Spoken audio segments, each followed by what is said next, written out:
तो आप कभी भी ये नहीं चाहते कि आपके जो वीकनेस हैं उनकी वजह से आप बाहर हो जाए। ये मेरी मैं सोचती हूँ मिस्टेक थी कि मैंने इसके लिए लेके कुछ तैयारी नहीं की थी। नर्वसनेस का लेवल मैं इस टाइम शब्दों में नहीं बयां कर सकती। वो एनसीईआरटी लेवल था, ग्रेजुएशन था या पोस्ट ग्रेजुएशन लेवल जा रहे थे? पैनल ने मुझे ऐसा शो किया कि आप अभी घबराइए मत, आप और ट्राई कीजिए। और वो जो लेवल था मैं रो नहीं सकती थी, लेकिन अंदर से मुझे रोना आ रहा था। हाउस वाइफ होना या ये चीज़ वहाँ बताना पॉजिटिव जाएगा या नेगेटिव जाएगा? इवन अगर मुझे आज भी कोई इंटरव्यू फेस करना हो तो कहीं ना कहीं मुझे थोड़ी नर्वसनेस तो होगी।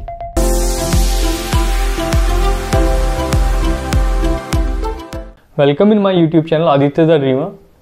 आज का हमारा ये एपिसोड होने वाला है एक ऐसी जर्नी के ऊपर जहाँ पे आपको पता चलेगा कि कैसे एक नॉर्मल हाउसवाइफ एक केवीएन तक का सफ़र तय करती है और इसी के बीच में उनको कितने हर्डल्स, कितनी प्रॉब्लम फेस करनी पड़ती है या क्या क्या उनके साथ सिचुएशंस आती हैं, उसका एक रियल एग्जांपल आपको देखने को मिलेगा आज। तो सबसे पहले हम स्वागत करते हैं रितु मैम का। वेलकम मैम हमारे यूट्यूब चैनल में। मैम, आपने केंद्रीय विद्यालय के 2 बार इंटरव्यू दिए हैं। सबसे पहले तो मैं यही जानना चाहूँगा आखिर कि ये 2 बार इंटरव्यू का मतलब क्या है? नमस्कार सभी को, मेरा नाम रितु त्यागी है और मैं एक केवी टीचर हूँ। तो जैसा आपने अभी क्वेश्चन किया था कि मैंने 2 बार क्यों अपेयर किया केवीएस इंटरव्यू, तो उसके पीछे कारण है कि मैंने जो 2017-18 वैकेंसी थी नॉर्थ ईस्ट स्पेशल ड्राइव, उसमें मैंने अप्लाई किया था। और अप्लाई करने के पीछे भी एक रीज़न था, क्योंकि उससे पहले जो वैकेंसी आई थी 16 वाली, तो उसमें मुझे सक्सेस नहीं मिली थी। जो मेरिट थी उससे कुछ ही मार्क्स में पीछे रह गई थी। तो कहीं ना कहीं एक वो होता है ना कि आप इतने पास आके आपको सक्सेस नहीं मिली। तो मुझे ऐसा लगा कि मैं एक बार जब मुझे अपॉर्चुनिटी दिखी कि नई वैकेंसी आई है तो मैंने उसके लिए अप्लाई किया। और फॉर्चुनेट थी कि मुझे उसमें मुझे कॉल आई इंटरव्यू की। तो इस तरह से मैंने जो मेरा फर्स्ट एक्सपीरियंस था केवी के लिए इंटरव्यू का, वो मेरा नॉर्थ ईस्ट स्पेशल ड्राइव के लिए था। फिर मैं यहाँ पर जब सेलेक्ट हो जाती हूँ तो तभी मुझे जो फर्स्ट पोस्टिंग मिलता है, उसी बीच में काफ़ी चीज़ें ऐसी हुई कि मुझे एक मतलब आप घर में हैं, ठीक है, आप उसके बाद मतलब एक हाउस वाइफ हैं और तभी आप क्या होते हैं एक वर्किंग लेडी में। जैसे मेरी जो लाइफ में जो चेंजेस आ रहे थे उन सब के बीच में काफ़ी चीज़ें थी जो मैंने सीखी, नई चीज़ें मैं सीख रही थी। और वो एक जो मेरा टीचिंग और लर्निंग प्रोसेस था, जैसे आप जानते हैं कि टीचिंग लर्निंग क्या होता है, 2 वे होता है। कुछ चीज़ें आप सिखाते हैं और कुछ चीज़ें आप सीखते हैं। तो उसी लर्निंग के दौरान ही क्या हुआ, एक नई वैकेंसी आई और मैंने सोचा मैं इसके लिए भी ट्राई करती हूँ, क्योंकि सब चीज़ें बहुत अच्छी जा रही थी, स्मूथ थी, बहुत अच्छा एनवायरनमेंट था नॉर्थ ईस्ट का, बहुत अच्छे बच्चे थे। मतलब जो मैं कहूँगी कि वहाँ के जो लोग हैं वो इतने सिंपल हैं और हर तरह से आप एक पॉजिटिव एनवायरनमेंट वहाँ पर देखेंगे। तो उन सब के बीच में मुझे सिर्फ एक चीज़ थी मेरे लिए, क्योंकि मैं एक मदर हूँ। तो बीइंग अ मदर, मेरा बेटा क्योंकि उस टाइम 2.5 साल का था, तो मुझे एक सिकनेस लग रही थी, होम सिकनेस अपने बेटे को लेके, कि मेरा बेटा इतना छोटा है। और आप समझेंगे इस चीज़ को कि एक मदर के लिए थोड़ा होता है कि मैं अपने बेटे के साथ रह पाऊँ। तो इन सब चीज़ों को लेकर मैंने फिर से डिपार्टमेंट से परमिशन ली और मैंने दोबारा से ट्राई किया। तो यहाँ पर भी मुझे दोबारा से कॉल आती है इंटरव्यू की। तो इस तरह से मैंने 2 बार केवी का जो इंटरव्यू है वो फेस किया है। तो मैम, मैं ये जानना चाहूँगा कि आखिर आपकी जो जर्नी थी फर्स्ट इंटरव्यू की वो कैसी रही? जर्नी मेरी स्टार्ट होती है कि जब मेरा रिजल्ट आता है। तो उससे पहले क्योंकि फेलियर देखा था, तो जब मेरा रिजल्ट आता है और मैं नीचे से अपना नाम देखना स्टार्ट करती हूँ तो मुझे मेरा नाम मिलता है, तो बहुत खुशी होती है कि मतलब फर्स्ट टाइम आप किसी सरकारी डॉक्यूमेंट में आपका नाम आया है। और अब तक तो सिर्फ एडमिट कार्ड में मैंने अपना नाम देखा था, ये मेरा फर्स्ट टाइम था जब मुझे कहीं पे शॉर्ट लिस्ट किया गया है इंटरव्यू के लिए। तो पूरे घर में खुशी थी, मैं भी बहुत ज़्यादा खुश थी। अब तैयारी होती है इंटरव्यू की कि मुझे अब ये मौका मिला है, तो हर कोई चाहता है इतने पास आके कि अब एक ही स्टेप है, उसके बाद आपको सफलता मिलने वाली है। तो 100% मैंने सोचा था कि मैं अपना 100% दूंगी इंटरव्यू में। तो उसके लिए फिर मैंने तैयारी स्टार्ट की। तो अब तैयारी स्टार्ट क्या की कि अभी तो काफ़ी सारे देखिए आपके पास रिसोर्सेज हैं, आप सुन पा रहे हैं। उस टाइम पर मैं ये नहीं कहूँगी कि कुछ नहीं था, काफ़ी चीज़ें थी, लेकिन इस लेवल पर नहीं थी। फिर भी जितना पॉसिबल हुआ मैंने कुछ मतलब बैंकिंग जो इंटरव्यूज़ होते हैं वो भी देखे। अच्छा, बैंकिंग के इंटरव्यू भी देखे कंप्लीट करा आपने? तो अलग अलग जो जितना भी मुझे पॉसिबल हुआ मैंने अलग अलग लोगों के इंटरव्यू देखे कि मुझे कुछ पॉजिटिव चीज़ें मिले अपने इंटरव्यू के लिए, कि मतलब मैं किसी भी तरीके से इतने पास आके अब मैं सोच रही थी कि मुझे बस अब मैं छोड़ नहीं सकती, मुझे कुछ ना कुछ करना होगा। और क्योंकि आपको अपनी स्ट्रेंथ और आपके वीकनेस दोनों मालूम होते हैं, तो आप कभी भी ये नहीं चाहते कि आपके जो वीकनेस हैं उनकी वजह से आप बाहर हो जाएं। आप यही चाहते हैं कि जितना आपके पास है आप उसको हाईली यूटिलाइज करें और आपको सक्सेस मिल जाए, आप इन हो जाएं। यही सब मेरी भी सोच थी और उसी को सबके साथ में मैं पहुंचती हूँ अपने वेन्यू, यानी जो मेरा जो जहाँ पर इंटरव्यू हुआ था। तो इंटरव्यू कहाँ पे हुआ था आपका? बेंगलुरु हम गए थे। तो वहाँ पर जब इंटरव्यू होता है, वो भी एक केवी ही था जहाँ पर वो इंटरव्यू हो रहा था हमारा। और अब देखिए यहाँ पर कुछ चीज़ें ऐसी हैं कि बहुत एक्साइटेड थी मेरे लिए, मतलब आप कह सकते हैं कि एक्साइटमेंट का लेवल ये था कि मैं जब इतने एक्साइटमेंट के साथ वहाँ पर पहुँचती हूँ तो अब वेट करना पड़ रहा था। बाकी जो जितने कैंडिडेट थे उन सबके साथ में थोड़ी बातें भी हो रही थी। तो उन सब बातों के बीच में जहाँ पे मेरा एक्साइटमेंट लेवल इतना हाई था, तो जब मेरी बातें होती हैं उनके साथ में, तो कुछ लोगों ने मुझे बताया कि यहाँ पर इंटरव्यू के साथ साथ में टीचिंग भी होती है, मतलब आपको टीचिंग भी करनी है। टीचिंग जो अभी फिलहाल सेपरेट जो मेंशन कर दी है जी अभी तो मेंशन टीचिंग डेमो, मतलब हाँ टीचिंग डेमो। तो उस टाइम पर ये चीज़ अलग से नहीं शो की गई थी हमें। तो अब मेरे पर कोई तैयारी नहीं थी, मैंने कुछ तैयारी नहीं की थी इसको लेकर, टीचिंग डेमो को लेकर। हाँ ये मेरी मैं समझती हूँ मिस्टेक थी कि मैंने इसके लेकर कुछ तैयारी नहीं की थी। तो बाद में मुझे रियलाइज़ हुआ कि एटलीस्ट मुझे कुछ तैयार करके जाना चाहिए था। बट अब इस स्टेज में आकर मुझे लगा अब यहाँ तक आई हूँ तो अब ऐसा तो है नहीं कि मैं यहीं गिव अप कर दूँ। फिर मैंने क्या किया, मैंने दो तीन टॉपिक अपने माइंड में रखे कि अगर मुझे टीचिंग कराई जाती है तो मैं एटलीस्ट मैं कुछ तैयार रखूँ अपने लिए, है ना, बैकअप लेके चलते हैं ना हम लोग। तो फर्स्ट तो था कि मैंने एक टॉपिक अच्छा सा तैयार किया बायो का, फिर साथ साथ केमिस्ट्री और फिजिक्स को भी थोड़ा थोड़ा मैंने वो तैयार किया। फिर इसके बाद क्या होता है कि मैं अपने टर्न का वेट करने लगी। टर्न कैसे, मतलब टर्न क्या नहीं, वो एक हमारी मतलब जो एक लिस्ट होती है ना उसके अकॉर्डिंगली आपको कॉल किया जाता है। जो आपकी इंटरव्यू की लिस्ट होती है उसके अकॉर्डिंग। वो जैसे अभी हमारे 1000 कैंडिडेट हैं तो 1000 में से 250 का इंटरव्यू है, तो उनके नाम दे दिए जाते हैं कि फर्स्ट इनका होगा, उसके बाद जो नेक्स्ट डे है ये इनका होगा। तो मेरा जब इंटरव्यू था उसी टाइम पर मैं वहाँ पर पहुँचती हूँ। मेरी टर्न आती है, मेरा नाम अनाउंस होता है तो मैं अंदर जाती हूँ। इसके बाद जब डॉक्यूमेंट वेरिफिकेशन होता है तभी हमें एक अलग से एक स्पेस था जिसपे हम कह सकते हैं कि वेटिंग एरिया था हमारा। हम लगभग 8-10 कैंडिडेट थे, उन सबको एक साथ बिठाया जाता है कि जब आपका नाम अनाउंस होगा आपको अंदर जाना है। तो इस टाइम पीरियड में मेरी दूसरे कैंडिडेट से बात होती है।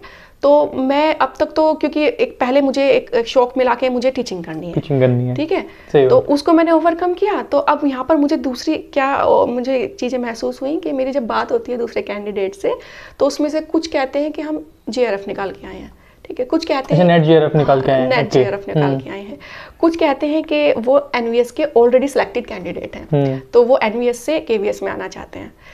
फिर दूसरे मतलब कैंडिडेट थे, वो कहते हैं कि उनका तो CGL भी क्लियर है, मतलब सबकी कुछ ना कुछ अचीवमेंट है, सबके कुछ ना कुछ मतलब किसी ना किसी लेवल को क्रॉस करके आए हैं। तो उन सब के बीच में मैं अपने आप को बहुत ही मतलब मैं कह सकती हूँ कि रिसेसिव, इंफीरियर फील कर रही थी कि इन सब के बीच में मेरा क्या होगा। सब इतने हाईली क्वालिफाइड बैठे हैं चारों तरफ, सब इतने हाईली क्वालिफाइड थे और कहीं ना कहीं एक स्टेप आगे थे मुझसे। तो मुझे वहाँ पर कुछ चीज़ें ऐसा लगा कि नहीं, मैं इनके बीच में क्या कुछ कर पाऊंगी। फिर लेकिन मैंने वो चीज़ अपने फेस पर नहीं आने दी, मैं ऐसा नहीं शो कर रही थी कि मैं कुछ नहीं हूँ। बातें हुई, अब यहाँ पर मैं वेट करती हूँ कि मेरा नाम कब आएगा। मेरे नर्वसनेस का लेवल मैं इस टाइम शब्दों में नहीं बयां कर सकती, बहुत ज़्यादा था वो, बहुत ज़्यादा अंदर से इतना नर्वसनेस फील हो रही थी। 2 शॉक मिल चुके थे। हाँ, और अंदर से ऐसा लग रहा था कि अभी क्या होने वाला है। और अभी तो क्योंकि मैं बहुत इजीली यहाँ पे बैठ के बोल रही हूँ, अब जब आपके साथ ऐसा होगा ना तो आप भी ये चीज़ फील करेंगे कि ऐसा होता है। और ये नॉर्मल भी था, ये हर कैंडिडेट के साथ होता है, नर्वस आप होते हैं तो वैसे ओवरकम करना होता है। हाँ, वो चीज़ है कि आप उसको हैंडल करते हैं, अपनी नर्वसनेस को आप कैसे रिकवर करते हैं, या फिर आप कैसे फिर उसको अपना वीकनेस नहीं बनने देते। तो वही मैंने कोशिश की कि अभी ऐसा तो इससे काम नहीं चलेगा, तो मुझे इसको कंट्रोल करना पड़ेगा। फिर नाम अनाउंस होने के बाद मैं अंदर जाती हूँ। अंदर जाने के बाद वही सेम मैंने पहले पूछा कि क्या मैं अंदर आ सकती हूँ। अब अभी मैंने आपको थोड़ी देर पहले बताया कि मैंने बहुत सारे जो इंटरव्यू थे वो देखे हुए थे और मैंने उनसे काफ़ी कुछ सीखा था कि मैंने कुछ तैयारी की थी अपने लिए कि मैं अपना इतना इफेक्टिव इंट्रो देने वाली हूँ। अच्छा, इंट्रो याद किया था मतलब? हाँ, मैंने इंट्रो भी काफ़ी चीज़ें थी जो मैंने सोचा था कि ये मेरा इंट्रो जो होना चाहिए बहुत इफेक्टिव होना चाहिए, ये ऐसा होना चाहिए कि पहली बार में ही कहे कि हाँ ये एक कैंडिडेट आया है, ऐसी चीज़ें मेरे दिमाग में थी। इंप्रेशन होना चाहिए बहुत ज़बरदस्त। लेकिन हुआ उसका जस्ट अपोजिट। जैसे ही उन्होंने मुझे बैठने के लिए कहा और मैं चेयर पर बैठती हूँ तो लिटरली जो तैयार किया था मैं ब्लैंक हो गई थी। अच्छा, मतलब ये हुआ कि वहाँ पे जाने के बाद जो 2 शॉक मिल चुके थे एकदम से, इंटरव्यू रूम के बाहर जो इतना पता चला कि इतने हाईली वो बैठे हैं, क्वालिफाइड बैठे हुए हैं, उनके पीछे बैठ के जब वहाँ पहुँचे तो जो इतना माइंड में था सब गायब हो चुका है। एक्चुअल में था क्या कि मैं अपने आप को बहुत आर्टिफिशियल मैं उस टाइम महसूस कर रही थी। मुझे लगा कि मैंने अपने आप को एक आर्टिफिशियल बनाया, जो मैं थी मैं वो नहीं थी। मैंने अपने आप को ऐसा दिखाया, मैं ये चाह रही थी कि मुझे जो वहाँ पर जो पैनल है वो ये सोचे कि ये कोई ऐसी कोई नॉर्मल लेडी नहीं है, ये काफ़ी तैयार है या फिर मतलब हाईली जैसे हम शो करते हैं ना, शो करने की कोशिश करते हैं। तो वो सब एक नर्वसनेस, और दूसरा आपको पता है कि ये जो सामने पैनल बैठी है ये आपसे कहीं ज़्यादा है, मतलब बहुत सीनियर लोग होते हैं। तो मैं अपने आप को आर्टिफिशियल नहीं दिखा पाई वहाँ पर, तो मैं बिल्कुल ब्लैंक। फिर क्या हुआ, फिर जो चीज़ें निकली, मुझे लगता है उस टाइम मैं रियल ऋतु थी, जो मैं हूँ अंदर से, मैं वो निकल के आई। अब जो फर्स्ट क्वेश्चन था वो यही था कि आप अपने बारे में कुछ बताएं। तो मैंने अपना इंट्रोडक्शन दिया। फिर इंट्रोडक्शन से ही उन्होंने मेरे से नेक्स्ट क्वेश्चन पूछने स्टार्ट किए।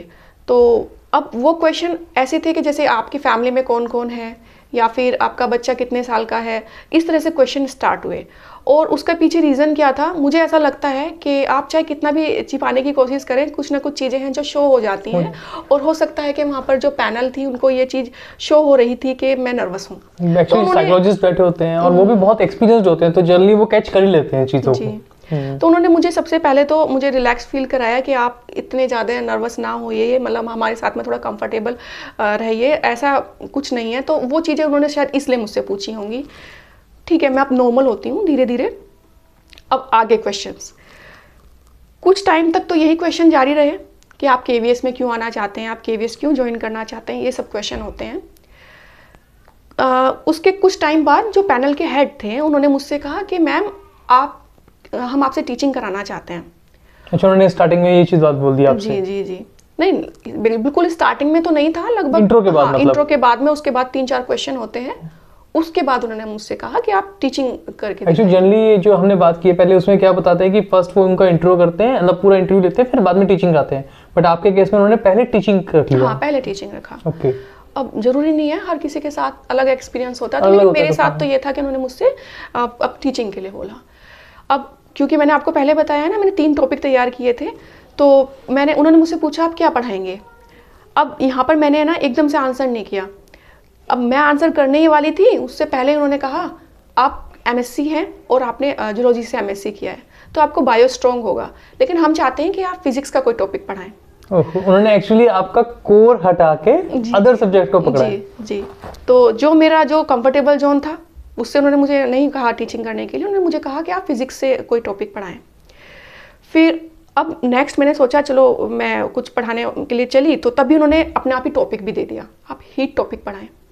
वो सर ने नहीं बोला था, एक मैम थी बराबर में बैठी हुई थी, उन्होंने बोला था कि आप हीट टॉपिक पढ़ाएं। टॉपिक भी उन्होंने डिसाइड किया। मतलब अब यहाँ पर उन्होंने फिजिक्स और ऊपर से टॉपिक भी खुद ही दिया। तो अब यहाँ पे मेरी प्लानिंग जो थी ना, पहले मैंने जो टॉपिक सोचे थे वो सब एक तरह से अब मैं कह सकती हूँ स्पॉइल हो गया, और मुझे अलग से एक टॉपिक मिल गया हीट। अब ये मेरे लिए एक चैलेंज था क्योंकि मैंने ये टॉपिक तैयार नहीं किया था।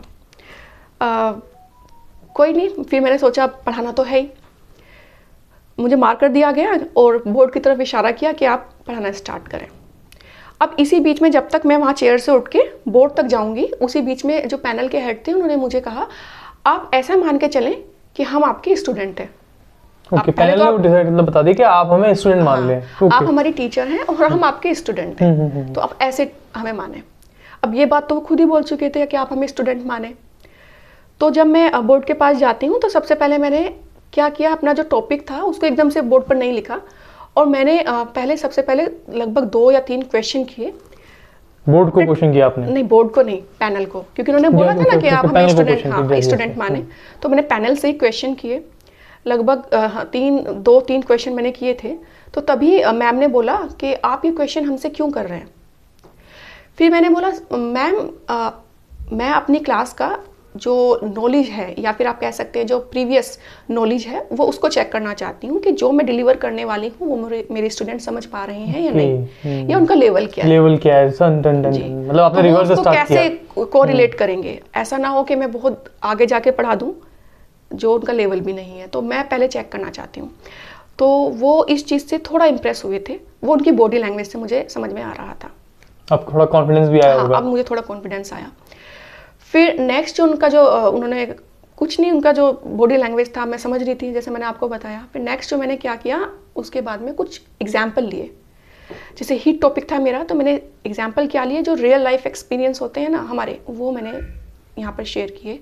मैंने पूछा कि अपनी जो पैनल थी वो मेरे स्टूडेंट थे, जैसे कि आप एक कप में चाय है वो ठंडी क्यों हो जाती है, या जब हम किचन में काम करते हैं तो मम्मी चाय बनाती हैं, वो पहले पानी ठंडा होता है वो गर्म क्यों हो जाता है, या फिर एक पेपर है वो गीला है वो इतनी जल्दी नहीं जलता है, एक सूखा पेपर होता है वो ड्राई पेपर जल्दी जल जाता है। तो इस तरह से कुछ मैंने नॉर्मल एग्जांपल ताकि बच्चे जल्दी समझ सके। हाँ, जल्दी समझ सके, इस तरह के मैंने कुछ एग्जाम्पल लिए। और उसके बाद अच्छा, क्योंकि आंसर मैं खुद ही कर रही थी, जो मैं क्वेश्चन भी आंसर भी और आंसर भी आप मैं खुद ही कर रही थी। अच्छा ऐसा, ठीक है। तो इस तरह से क्वेश्चन आंसर और फिर एग्जाम्पल, और तब मैंने अपना टॉपिक बोर्ड पे लिखा, वो था हीट। के बच्चों आज हम अपना टॉपिक स्टार्ट कर रहे हैं और वो उसका नाम है हीट। फिर आगे वही सेम कंडक्शन, कन्वेक्शन, रेडिएशन, तीनों टॉपिक मैंने कवर किए यहाँ पर। अब इसमें थोड़ा टाइम लगा, लगभग 5 मिनट मैंने पढ़ाया। फिर तभी जो हमारी एक पैनल में मैम थी, उन्होंने इशारा किया, मुझे रुकने के लिए इशारा किया, और वापस उन्होंने मुझे कंप्लीट नहीं करने दिया। हाँ, कंप्लीट में नहीं, वो जो जानना चाहते हैं 5 मिनट, हाँ 5 मिनट तक मैंने अपना वो टीचिंग डेमो दिया। उसके बाद मुझे बोला गया कि आप वापस आके चेयर पर बैठ जाइए।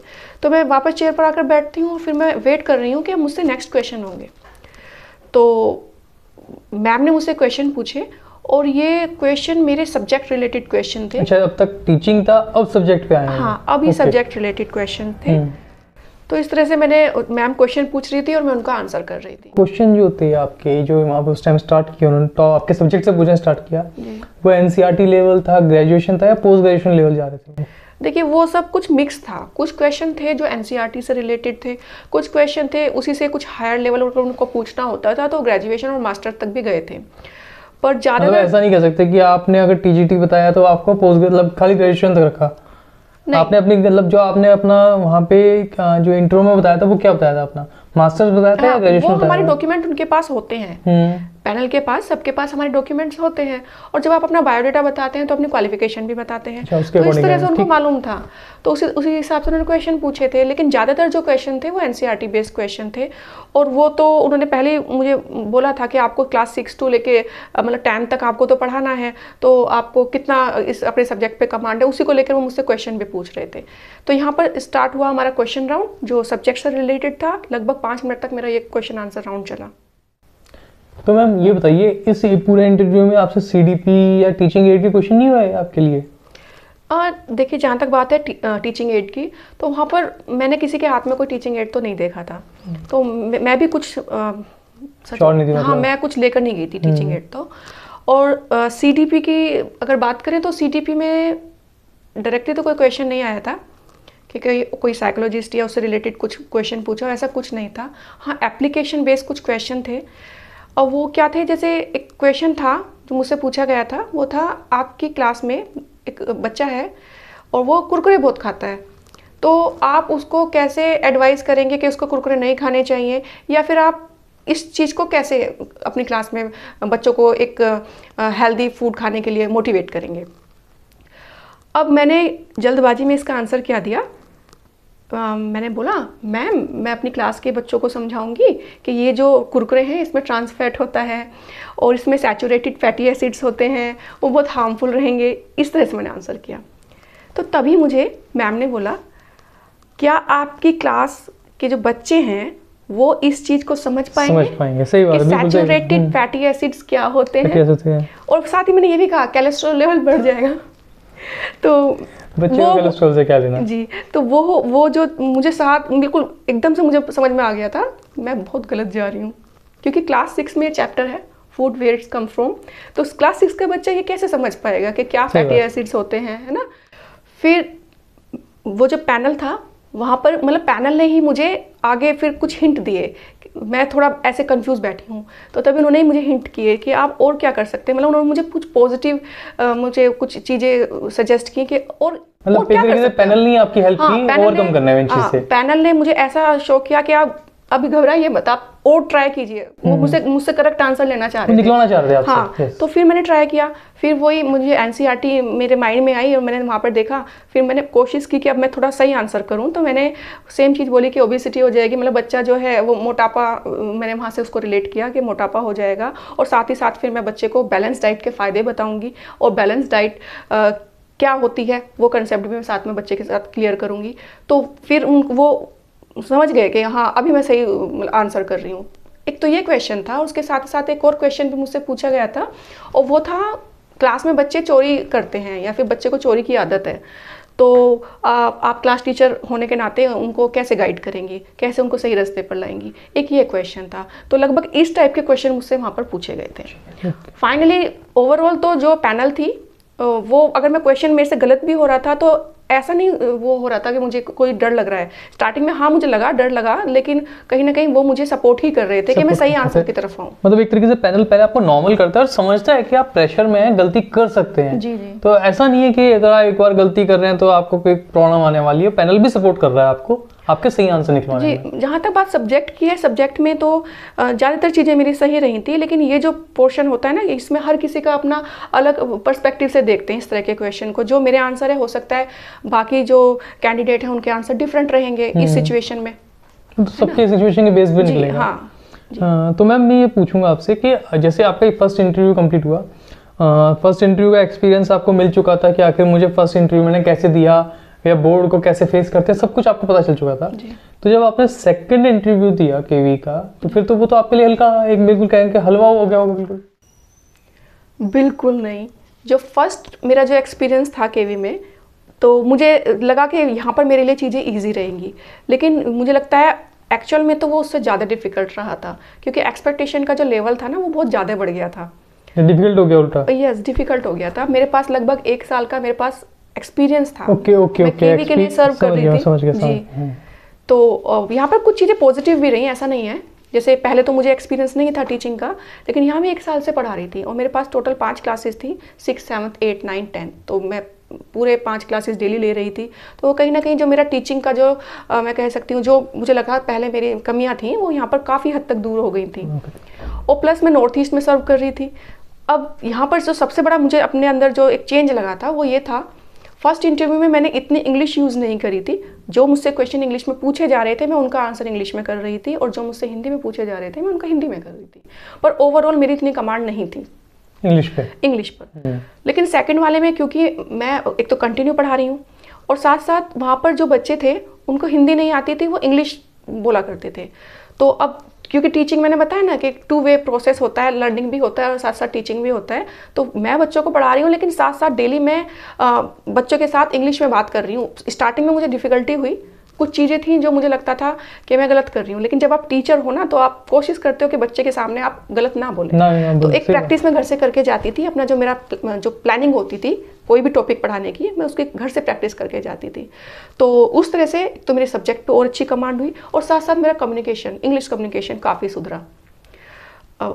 उसका मुझे एडवांटेज मिला मुझे इस इंटरव्यू में। तो बेसिकली ऐसा नहीं है कि अगर आप फर्स्ट इंटरव्यू में जा रहे हैं और आपको इंग्लिश इतनी मतलब स्ट्रांग नहीं है तो ऐसा कोई प्रॉब्लम नहीं आने वाली।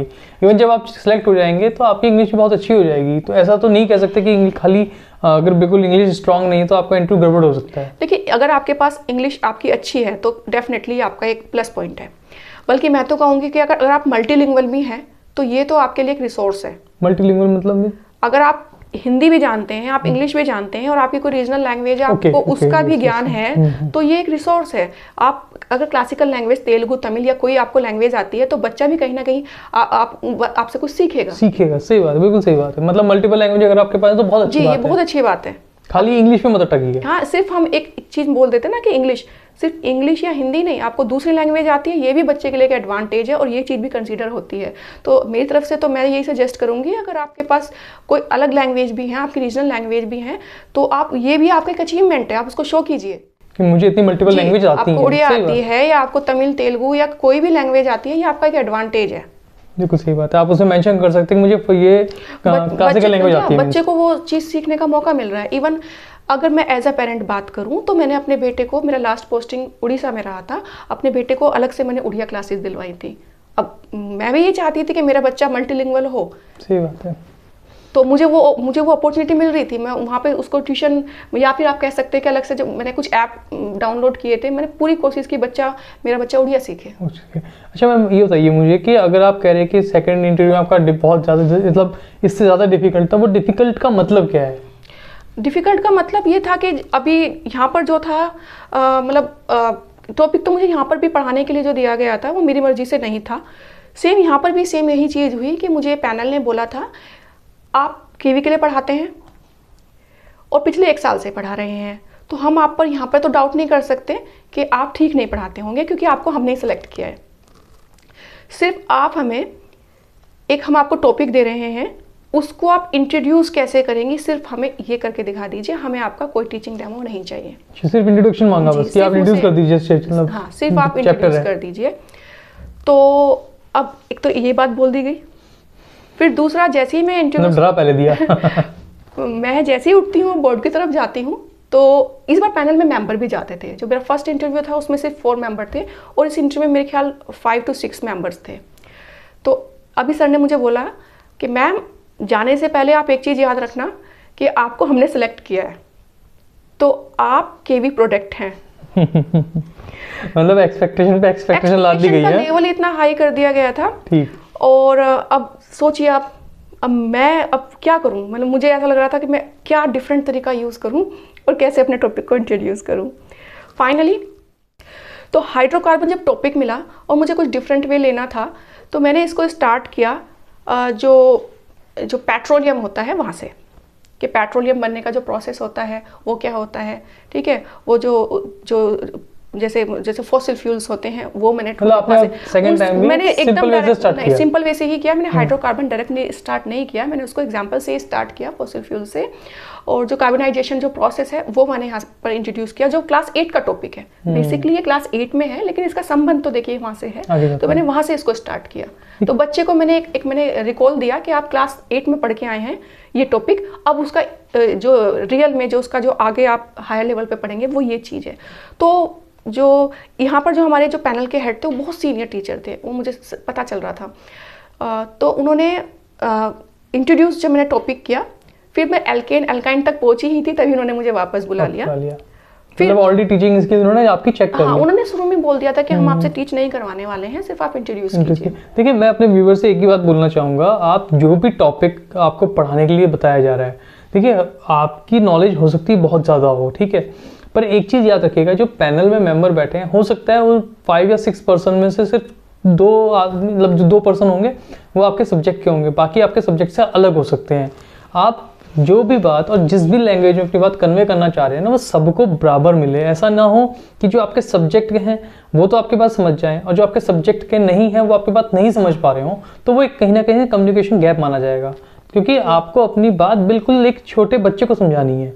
तो उस हिसाब से आप इतना सिंपल वर्ड्स में जाइए कि वो फ्लो बराबर जाए सबके पास। जी मैम, नेक्स्ट क्वेश्चन ये होगा कि जैसे आपने बताया कि ये आपका सेकंड इंटरव्यू था और आपने कहा कि ये आपका इंटरव्यू टिपिकल था, बट आप तो पहले ही टीचिंग कर चुकी थी केवी के अंदर, मतलब 1 साल तक, तो इसमें ऐसे टिपिकल क्या चीज़ थी?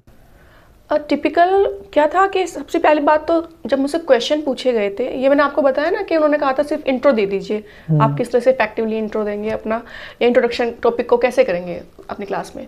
तो वो चीज़ होने के बाद में जो क्वेश्चन आंसर राउंड था, वहाँ पर क्वेश्चंस क्या थे, मुझसे क्वेश्चन जो पहले जो इंटरव्यू था उसमें क्वेश्चन ज़्यादातर क्या थे, मेरे सब्जेक्ट बेस्ड क्वेश्चन थे और मोस्टली क्वेश्चन बायो से थे। 2-4 क्वेश्चन ऐसा भी था कि हाँ फिजिक्स और केमिस्ट्री से भी थे, लेकिन यहाँ पर क्या हुआ, मैम मुझसे पूछ रही थी सिर्फ बायो के क्वेश्चन, ठीक है। दूसरी साइड से सर मुझसे पूछ रहे थे केमिस्ट्री के, और एक और सर थे जो मुझसे फिजिक्स के क्वेश्चन पूछ रहे थे। मतलब रैपिड फायर बोल सकते हैं आप। यहाँ पर क्या हुआ था कि अगर देखिए आप बायो के में अगर आप आंसर कर रहे हैं तभी एकदम आपको फिजिक्स की तरफ मूव करना है। फिजिक्स का आंसर किया आपने तभी आपको एकदम केमिस्ट्री की तरफ आना है। तो मुझे इतना सोचने का भी टाइम नहीं मिल रहा था, और एक के बाद एक मतलब क्वेश्चन मुझे मतलब रैपिड फायर बोल सकते हैं। मतलब बोल सकते हैं। उनको लग चुका था कि ये हमारा एक्सपीरियंस कैंडिडेट है, तो फिर क्वेश्चन का लेवल भी उसके अकॉर्डिंग है। हाँ, उसी के अकॉर्डिंग था। और अब यहाँ पर एक और चीज़ थी, कुछ चीज़ें जो मैं पहले वाले मेरा इंटरव्यू था उसमें मैंने एक्सपीरियंस किया था कि मुझे ज़्यादातर क्वेश्चन एनसीईआरटी से आ रहे हैं, ठीक है। कुछ क्वेश्चन थे जो बाहर से भी आए, लेकिन यहाँ पर जैसे क्वांटम थ्योरी उसके बारे में, या फिर सुपर कंप्यूटर, कुछ ऐसी चीज़ें भी थी जो नॉर्मली हमारा जो एनसीईआरटी बुक है उसमें इतना ज़्यादा, या फिर मैं कहूँगी कि कुछ ज़्यादा चीज़ें हैं नहीं। 10th तक के सिलेबस में तो कुछ है नहीं। क्वांटम उस टाइम का लेटेस्ट टॉपिक चल रहा था। हाँ, जैसे नोबेल प्राइज है मेडिसिन में मिला है तो क्यों मिला है, क्या रिसर्च थी, इस टाइप से आप कह सकते हैं। कुछ करंट से भी साइंस को जोड़ दिया गया था, तो मैं इन चीज़ों के लिए तैयार नहीं थी। फिर भी अब आप जब तैयारी में रहते हैं तो ये सब तो मैंने उस टाइम पर पढ़ा था कि नोबेल किसको मिला है, तो कहीं ना कहीं मैं आंसर उनको दे पाई। बाकी जो ये जब एक तरह से हुआ ना, पहले सब्जेक्ट, फिर उस पर भी तीनों सब्जेक्ट, और फिर साथ ही साथ उसको आपको नोबेल और ये सब चीज़ें भी वहाँ पर आ गई, तो मुझे वो डिफ़िकल्ट लगा। और सेकंड पार्ट क्या था, चलो ये तो हुआ सब्जेक्ट। फिर जो साइकोलॉजिकल क्वेश्चन मुझसे पूछे गए थे, मैं ऑलरेडी केवी में वर्किंग हूँ, ज़्यादातर चीज़ें मैं एक मिनट आपको रोकूंगा। साइकोलॉजिकल क्वेश्चन मींस आपसे जो सीडीपी का पार्ट था, सीडीपी के बारे में पूछा गया या उससे रिलेटेड क्वेश्चन थे साइकोलॉजी में? देखिए नॉर्मली क्या होता है, सीडीपी आपसे ऐसे नहीं पूछी जाती है इंटरव्यू में कि आप ये बताइए या उस साइकोलॉजिस्ट का बताइए। वो जनरली रिटर्न में हो चुका है। वो सब ऑलरेडी देखिए, आपने सीटेट क्लियर किया है, उसके बाद आपने जो आपका जो एंट्रेंस एग्जाम है वहाँ पे भी सीडीपी पूछा जाता है। तो अब यहाँ पर ऐसे आपसे क्वेश्चन नहीं होते हैं। यहाँ पर आपकी साइकोलॉजिकल जो आपका मतलब एक सोच क्या है वो यहाँ पे आप जज की जाती है, तो उससे रिलेटेड आपसे क्वेश्चन पूछे जाते हैं जनरली। ऐसा नहीं है मैं कहूँ कि अब बिल्कुल पूछा ही नहीं जाएगा, हो सकता है किसी एक केस में पूछ भी लिया जाए। मुझसे नहीं पूछा गया था। क्वेश्चन क्या थे, मैं क्योंकि एक मदर भी हूँ, अपने इंट्रोडक्शन में सब चीज़ें उनको पता थी, मैंने बता दी थी। तो उन्होंने मुझे यहाँ पर क्वेश्चन पूछे, आप केवी एम्प्लॉई हैं, आप फैमिली है आपकी, तो मेरी फैमिली से रिलेटेड जो क्वेश्चन पूछे। अब मैं कुछ क्वेश्चन यहाँ पर जो पर्सनल क्वेश्चन थे मैं यहाँ पर शेयर भी नहीं करूँगी, लेकिन वो ऐसे थे, मैं उनको आंसर कर रही थी, वो मेरे आंसर में मुझे घुमा रहे थे। तो आप आंसर कर रहे हैं और वो उस आंसर में ही आपको नेक्स्ट क्वेश्चन पूछ रहे हैं, और वो जो लेवल था मतलब ऐसा था मेरे लिए कि मैं रो नहीं सकती थी, लेकिन अंदर से मुझे रोना आ रहा था। मतलब डिफिकल्टी में पहुंच चुकी इतनी हाई। हाँ, मतलब एक इमोशनल आपके जो इमोशंस होते हैं ना, वो मैं निकाल नहीं पा रही थी, मैं कंट्रोल कर रही थी, लेकिन क्वेश्चन इस तरीके के थे। मैंने कहा ना आपको कि कहीं ना कहीं उनका रीज़न मैं आपको बताती हूँ। जब हम केवी में हमने सोचा कि चलो हमें यहाँ पर केवी में सेलेक्ट होना है, तो वो हमारा क्योंकि इंटरव्यू ले रहे हैं, हमारी पर्सनैलिटी को जज कर रहे हैं, तो उनके कहीं ना कहीं माइंड में ये था, एक तो मैं लेडी हूँ, तो क्या मैं केवीएस की जो जॉब होती है, ऐसा तो है नहीं ना कि आप एक ही जगह पे जहाँ आपका नेटिव प्लेस है आपको वहाँ पर आपको सर्विस देनी है। आप होम टाउन मिले ना मिले, होम डिस्ट्रिक्ट आपको कहीं पर भी भेजा जाएगा, किसी तरह की क्या क्या कंडीशंस हैं वहाँ पर, आप क्या वहाँ पर मतलब आप रह पाएंगे। ऐसा ना हो कि आप सेलेक्ट हो जाएं और आप फिर छोड़ के आ जाएं, है ना। तो वो सब चीज़ों को वहाँ पे वो जज करते हैं कि आपको कैसी कंडीशन, रिमोट एरिया मिलेगा तो आप रह पाएंगे कि नहीं, आपकी फैमिली भी है, हर जगह आप अपनी फैमिली को नहीं भी रख सकते हैं, कुछ ऐसे प्लेसेस भी हैं। तो सभी चीज़ों को वो अपने माइंड में रखते हुए शायद ये चीज़ें वहाँ पे जज करते हैं कि जो कैंडिडेट है वो इन सब चीज़ों को कैसे वहाँ पे कंट्रोल करेगा या कैसे वहाँ पे वो सर्वाइव करेगा। देखिए एक्चुअली इस इंटरव्यू में जो सेकंड पार्ट था उसमें एक चीज़ मैं आपको इम्पोर्टेंट बताता हूँ। अगर आप वहाँ पे जाके ये बता रहे हैं कि मेरे को टीचिंग का एक्सपीरियंस पहले से है, तो आप थोड़ा सा अपने आप को प्रिपेयर भी करके जाइएगा। यहाँ पे डराने वाला कोई पार्ट नहीं है आपके लिए। आपको जस्ट ये समझाया गया है कि अगर आप एक्सपीरियंस है टीचिंग के अंदर, या आप रियल में पहले से केवी के टीचर हैं, तो आपके साथ थोड़ा सा इंटरव्यू वाइड जाएगा और थोड़ा सा टॉपिक जो होंगे वो डीप जाएंगे। तो इस चीज़ के लिए प्रिपरेशन में दिमाग में रखेगा। तो मैम एक और चीज़ पूछना चाहूँगा आपसे मैं, जैसे हमारे पास बहुत से व्यूअर हैं, उनका एक क्वेश्चन, पहले मैं आपसे रिलेट करता हूँ उस क्वेश्चन को, कि आपने अपने फर्स्ट इंटरव्यू में और सेकंड इंटरव्यू में क्या कोई अचीवमेंट शो की थी वहाँ पे?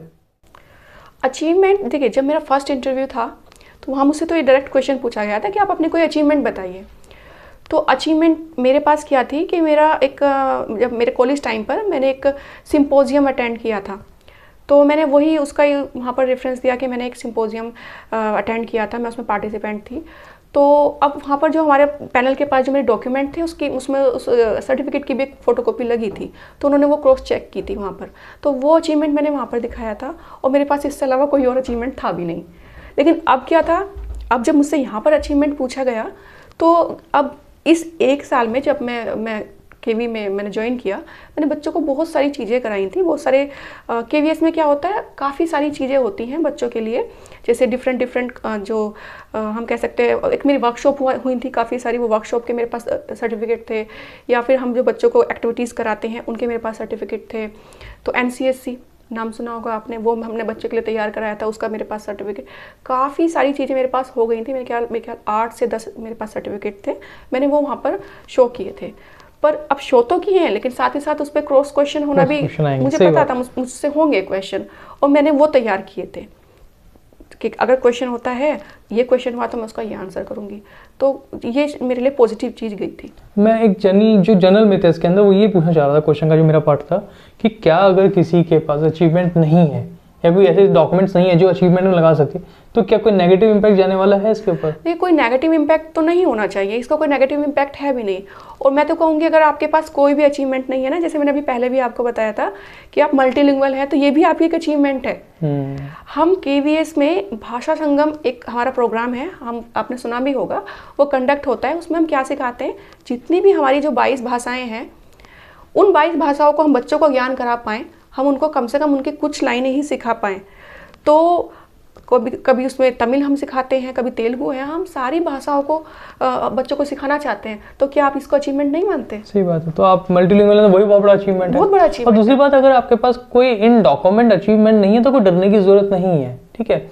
और अगर आपके पास इन डॉक्यूमेंट अचीवमेंट है तो उसको बिल्कुल गो थ्रू जाइए, उसके एक एक पॉइंट को, उसके एक एक इवेंट को, ठीक है। क्वेश्चनिंग उसी में से निकल के आएंगी जो आपका अचीवमेंट होगा।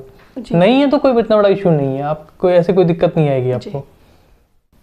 मैम एक इम्पॉर्टेंट क्वेश्चन और है, जैसे मेरे पास बहुत से मैसेज आते हैं, हाउस वाइफ होना या ये चीज़ वहाँ बताना पॉजिटिव जाएगा या नेगेटिव जाएगा, या इसका कोई इम्पैक्ट पड़ता है किसी तरीके से? देखिए, एक ये मिथ बना हुआ है ना कि हाउस वाइफ, तो मुझे ऐसा लगता है कि हाउस वाइफ होने में क्या गलत है। मैं अगर अपनी बात करूं तो आपकी फैमिली आपकी एक स्ट्रेंथ होती है। जब मेरा इंटरव्यू हो रहा था, मैं बहुत नर्वस फील कर रही थी, मैंने आपको बताया था अभी थोड़ी देर पहले। तो उस टाइम पर जब मैं गेट ओपन करने वाली थी, तो मैंने आंखें बंद करके अपने बेटे की जो स्माइलिंग फेस था ना, वो मेरी आंखों के सामने आता है, और उसके बाद मैंने गेट ओपन किया। आप यकीन मानिए, मुझे ऐसा लगा कि अब सब कुछ अच्छा होगा। ठीक है, मैं नर्वस थी, वो अलग बात है, लेकिन वो एक पॉजिटिव एनर्जी मुझे मेरे बेटे के रूप में मुझे मिली। और उसके अलावा भी अगर मैं बात करूँ, हम अपने बच्चे का होमवर्क कराते हैं, तो मेरा बच्चा एक तरीके से नहीं सीखता है तो मैं उसका दूसरा मेथड अप्लाई करती हूँ, उससे भी नहीं सीखता है तो मैं तीसरा। तो होमवर्क कराते कराते ही हम अपने टीचिंग मेथड वहाँ पे अप्लाई करते हैं, जो हम अपने बीएड में सीखते हैं ना, तो वो हम रियल जो लाइफ एक्सपीरियंस है हमारा बच्चा हमें देता है। तीसरी चीज़, मेरा बेटा मुझसे पूछता है, मम्मा ये स्काई का कलर ब्लू क्यों है, जो वाटरमेलन है वो ग्रीन क्यों है, अंदर से रेड क्यों है। इस तरीके के क्वेश्चन मेरे से अक्सर पूछता है वो, और जब मुझे उसको सेटिस्फाइड करना होता है, मैं पता नहीं क्या क्या चीज़ें, अलग अलग चीज़ें मैं पढ़ा करती थी, कभी नेट से हेल्प लेती थी, तो कभी बुक्स पढ़ती थी कि पिगमेंट जो है वो चेंज हो रहे हैं, अलग अलग, कहीं ना कहीं वो मेरी नॉलेज को भी एनहेंस कर रहा है, साथ ही साथ मैं अपने बच्चे को भी सेटिस्फाइड कर रही हूँ, क्योंकि सबसे इंपॉर्टेंट होता है एक बच्चे को सेटिस्फाइड करना। बच्चे जल्दी से किसी भी चीज़ को एक्सेप्ट नहीं करते। आप एक आंसर करेंगे, वो दूसरा क्वेश्चन पहले तैयार रखते हैं। तो ये मुझे समझ में नहीं आता कि आपकी फैमिली आपके लिए बैरियर कैसे हो सकती है, या फिर अगर आप हाउस वाइफ हैं तो उसका कोई नेगेटिव इम्पैक्ट कैसे हो सकता है।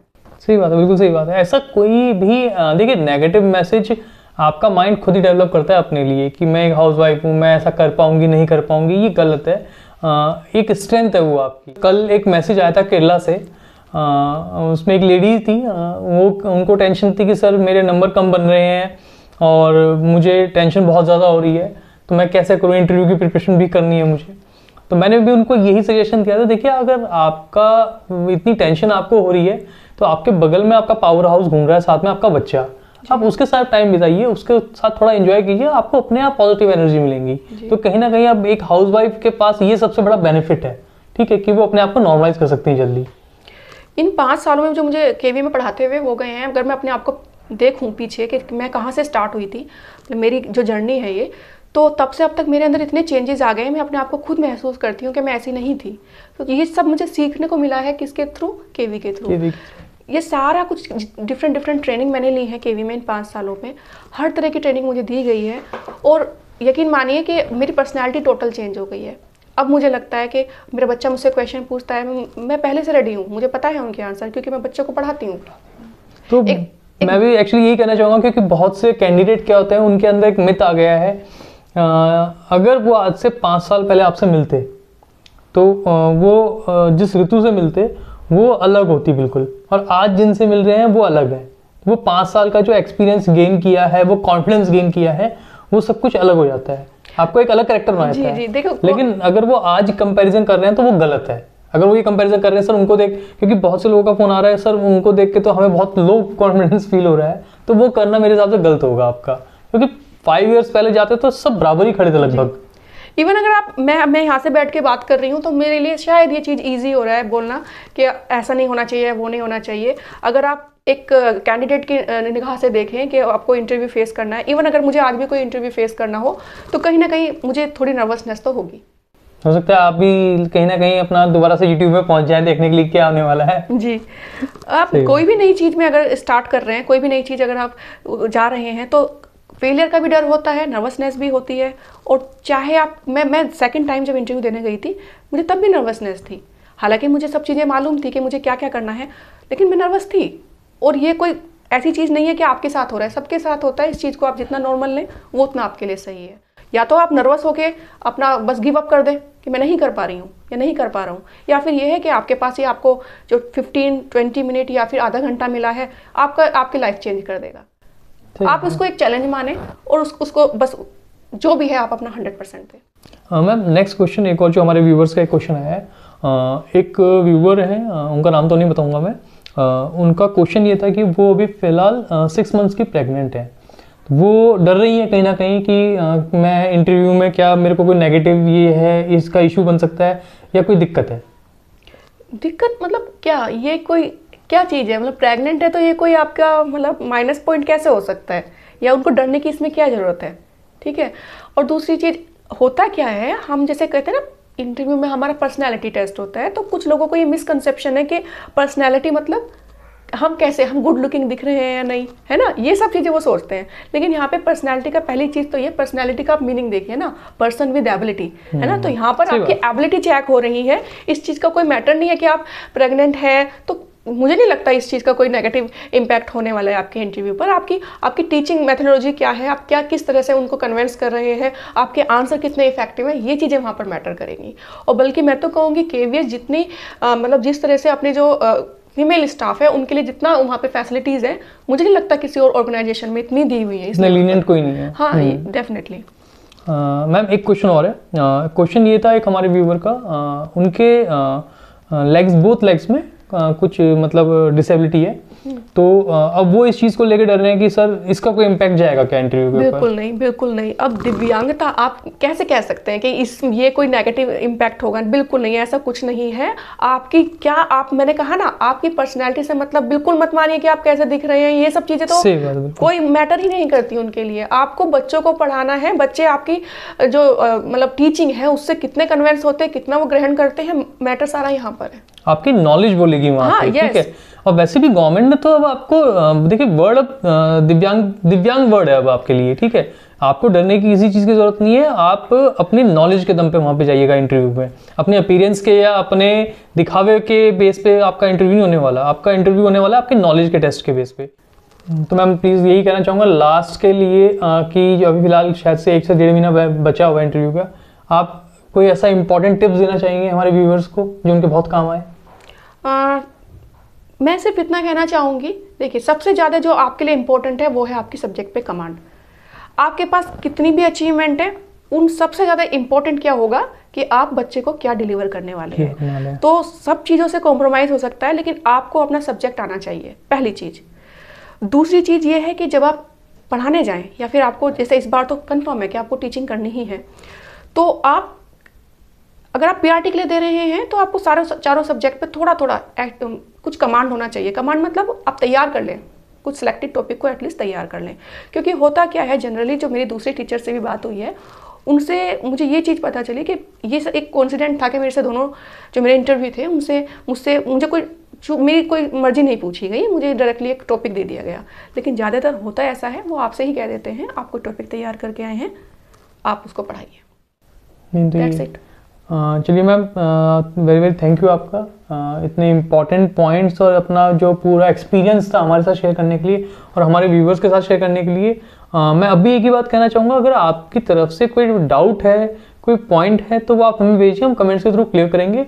बाकी जो एक क्वेश्चन कॉमनली आ रहा है TLM का और आपका लेसन प्लान का, आप अपनी तरफ से रेडी रहिए उसको लेके। बस एक चीज़ इंपॉर्टेंट ये है कि अगर वो नोटिफिकेशन के अंदर क्लियरली मेंशन होगा तो आपको लेके जाना होगा, और अगर नहीं मेंशन होगा तो भी आप तैयार रखिए उसको।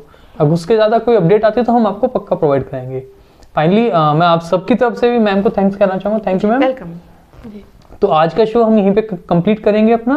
और अगर आपके तरह आपको कोई अलग कोई स्पेशल डाउट आ रहा है, कोई अलग से कुछ कंडीशंस हैं, आपको लगता है कि नहीं मुझे यहाँ दिक्कत आ रही है, आप हमसे पूछें, हम आपको रिप्लाई करेंगे प्लीज़। चलो फिर मिलते हैं नेक्स्ट वीडियो में, तब तक के लिए thank you and bye bye.